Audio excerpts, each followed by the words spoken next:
4 rules of a successful relationship, যেটা কেউ তোমাকে বলেনি। নাম্বার 1, নিজেকে আগে রেগুলেট করো। পার্টনারকে চেঞ্জ করার আগে সব সময় নিজের ইমোশনগুলোকে আগে ম্যানেজ করো। তোমার রাগের মুহূর্তে সেই সব কথা কখনো বলো না যেগুলো শুনলে তোমার পার্টনার হার্ট হয় এবং সম্পর্কে ফাটল ধরতে পারে।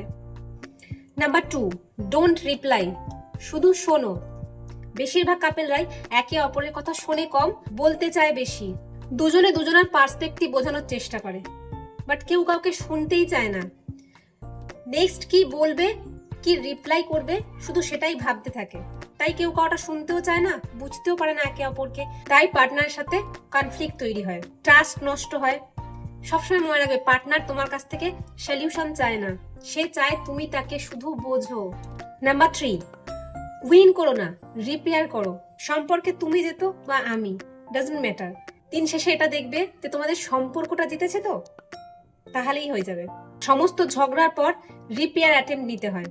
হয়তো ঝগড়ার সময় তুমি জিতেও গেলে, বাট সম্পর্কে এতে কোনো লাভ হয়েছে কি? অবশ্যই ভেবে দেখো। নাম্বার 4, একে অপরের লাভ ল্যাঙ্গুয়েজ বোঝো। হয়তো তুমি যেভাবে ভালোবাসছো সে সেটা রিসিভ করতে পারছে না, তাই তোমার ভাষায় নয় তার ভাষায় বোঝো, তার মতো করে ভালোবাসার চেষ্টা করো। হয়তো তুমি গিফট দিচ্ছ, বাট সে চাইছে তোমার কাছে টাইম। তুমি তোমার দিক দিয়ে ঠিক হলেও তার কাছে তো সেটা ভুলই, তাই না? আর এই 4টে রুল কোনো স্কুল তোমাকে শেখাবে না।